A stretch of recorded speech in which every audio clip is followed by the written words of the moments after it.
Welcome students to our video lecture series, and today we will discuss yet another topic from your social science book. Social science जो subject है उसमें से जो geography book है उसका third chapter it is drainage. देखो इस chapter में पढ़ने के लिए कुछ ज्यादा खास है नहीं, अगर तुम खुद भी पढ़ोगे इसमें समझ में आ जाएगा।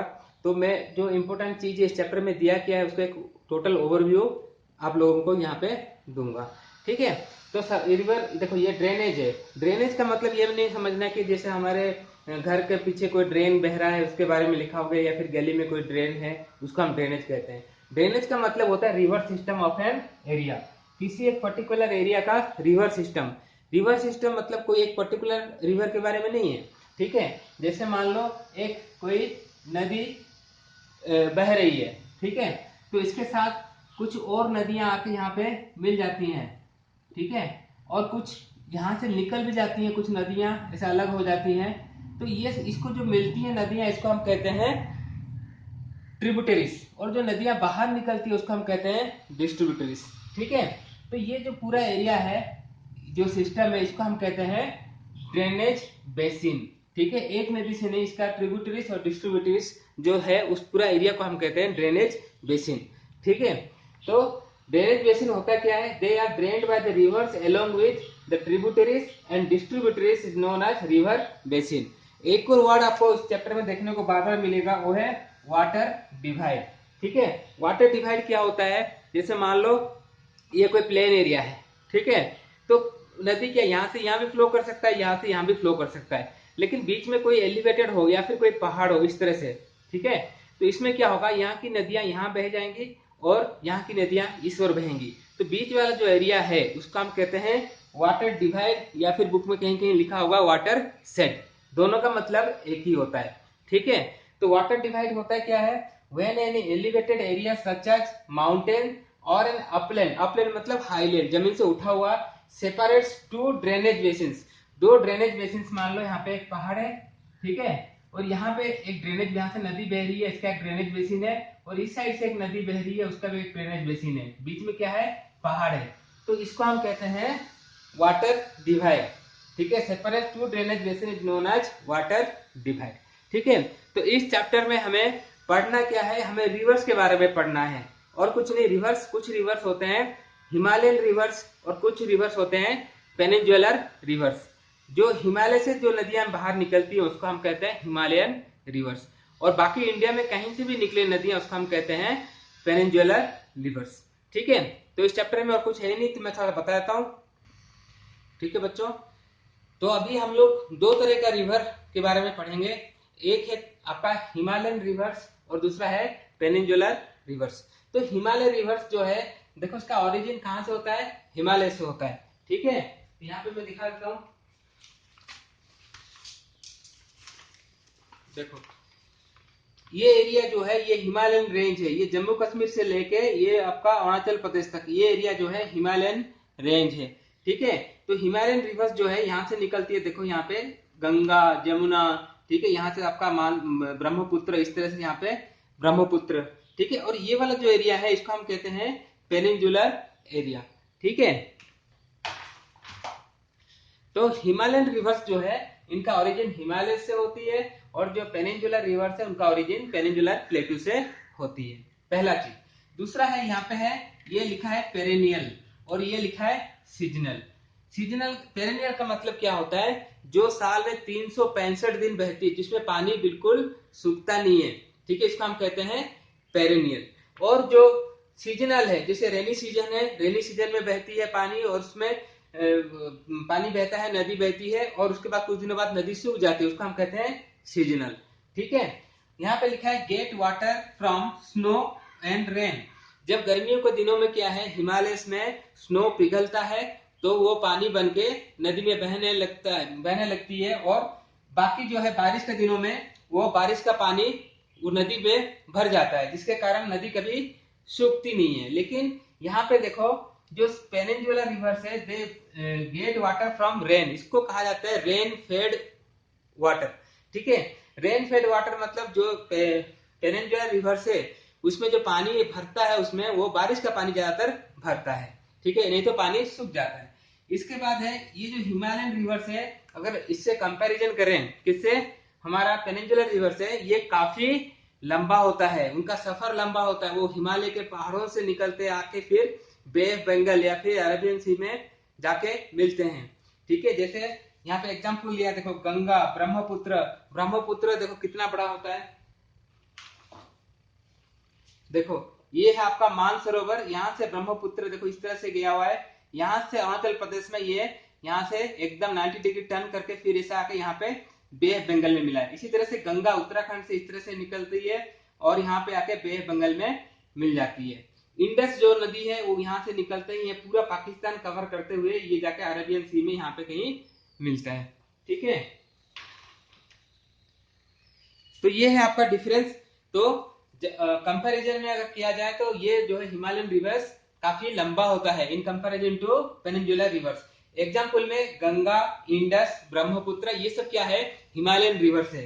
और पेनिनसुलर रिवर्स में नर्मदा, गोदावरी, कृष्णा, महानदी, कावेरी, जितने भी बाकी नदियां हैं वो सब क्या है आपका पेनिनसुलर रिवर्स। ठीक है, ठीक है।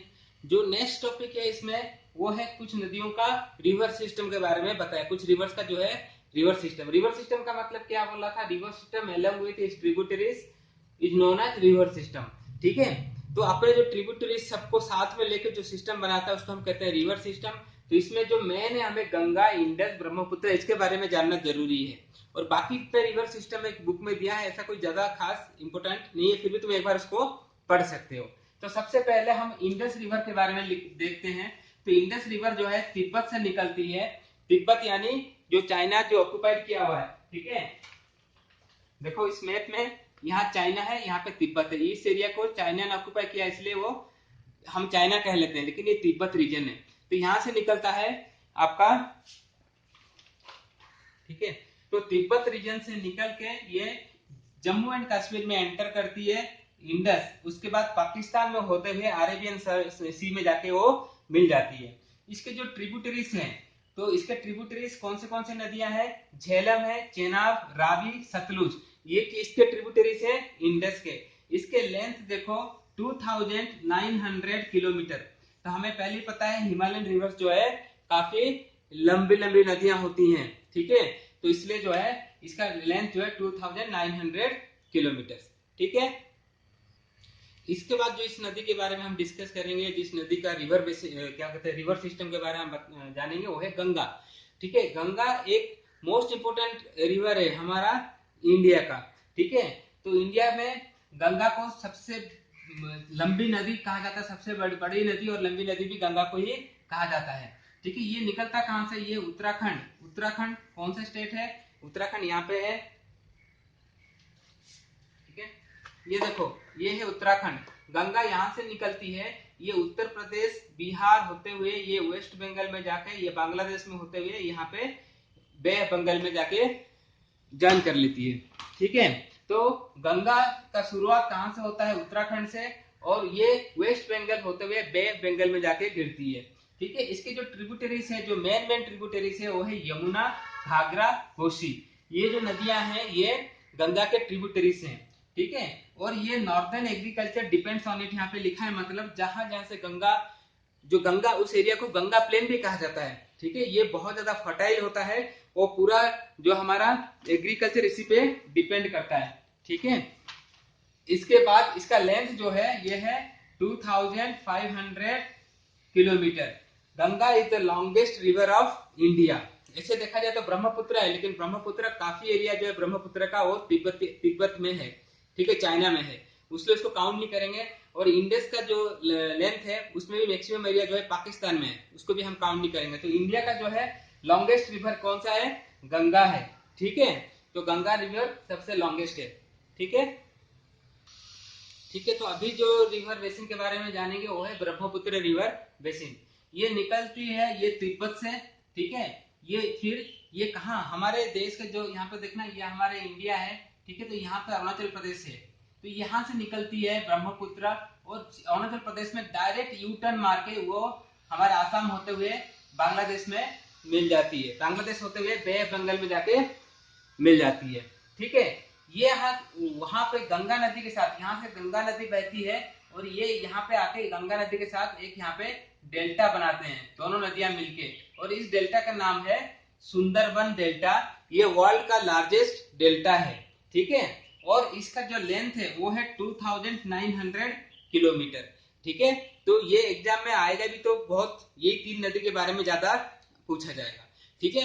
अब हम देखते हैं थोड़ा सा हमारे पेनिनसुलर रिवर्स कैसे होते हैं, ठीक है। तो अभी हम चलते हैं पेनिनसुलर रिवर्स के बारे में। यहाँ पे मैंने दो नदियों का नाम लिखा है, नर्मदा और तापी। देखो ये नर्मदा और तापी, यही दो पेनिनसुलर रिवर्स हैं जो कि अरेबियन सी में जाके मिल जाती हैं। बाकी कोई नदी भी अरेबियन सी में नहीं जाती। बाकी सारे नदी, जितने भी नदियां हैं इंडिया में, सब कहाँ जाती हैं? बे ऑफ बंगाल में जाती हैं, ठीक है। तो ये नर्मदा कहाँ से शुरू होता है? ये एमपी मध्य प्रदेश से शुरू होता है, ठीक है। मध्य प्रदेश में एक जगह है अमरकंटक, ठीक है, उस पहाड़ों से, अमरकंटक पहाड़ से ये शुरू होती है, गुजरात होते हुए ये अरेबियन सी में जाके मिल जाती है। इसी तरह तापी जो है मध्य प्रदेश में शुरू होती है, महाराष्ट्र गुजरात होते हुए ये अरेबियन सी में मिल जाती है, ठीक है। उसके बाद जो पेनिनसुलर रिवर है वो है गोदावरी, जो इंपोर्टेंट है। गोदावरी लॉन्गेस्ट पेनिनसुलर रिवर है, जितने भी नदियां हैं पेनिनसुला में सबसे लॉन्गेस्ट रिवर गोदावरी है।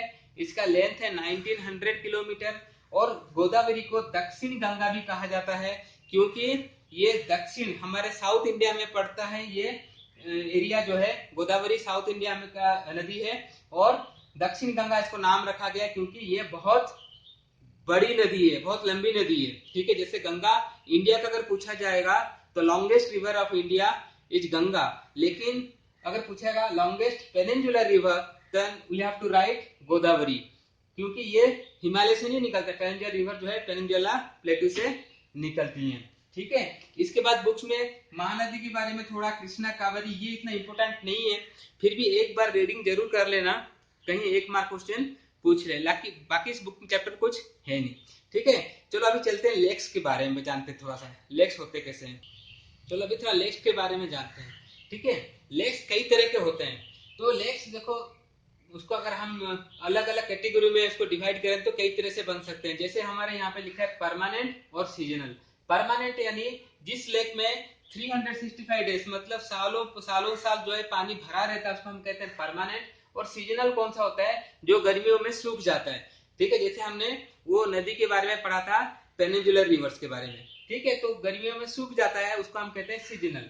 और मैन मेड और नेचुरल, इसको हम इस तरह से भी इसको डिफरेंशिएट कर सकते हैं लेक को, जैसे मैन मेड या फिर नेचुरल। मैन मेड मतलब बिल्ड बाय मैन, मतलब जो इंसानों ने बनाया अपनी जरूरतों को पूरी करने के लिए।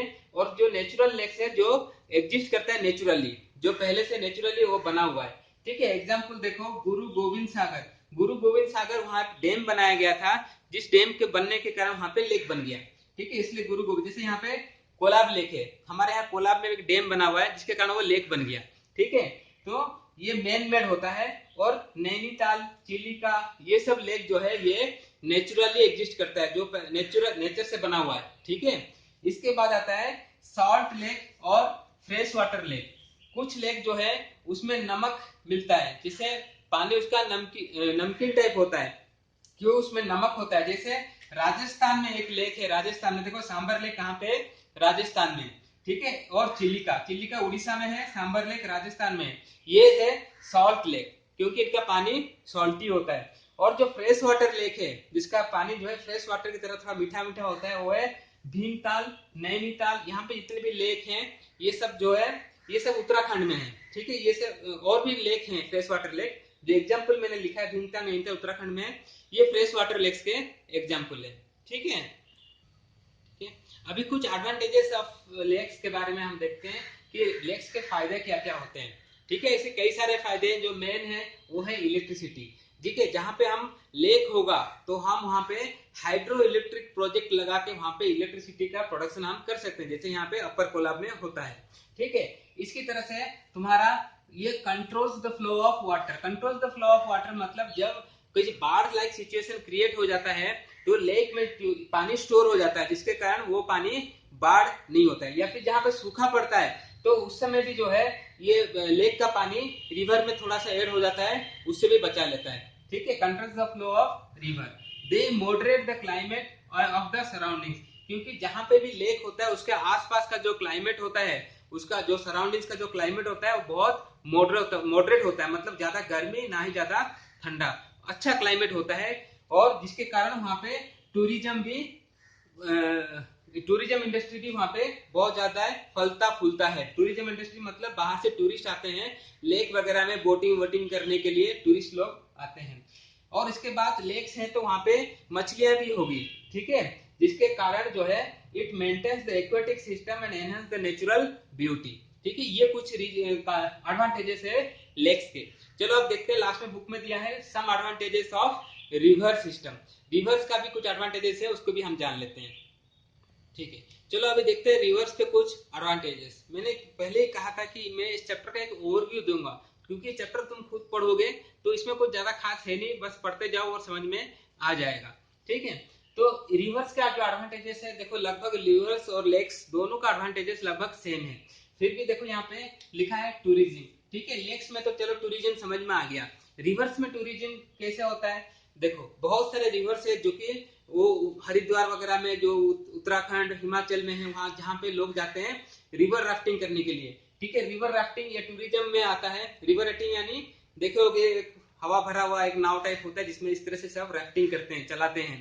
ठीक है, उसमें टूरिस्ट लोग आते हैं और राफ्टिंग करते हैं। और साथ में जैसे हमारे ऋषिकेश हो गया, हरिद्वार हो गया, ये सब होली प्लेसेस है।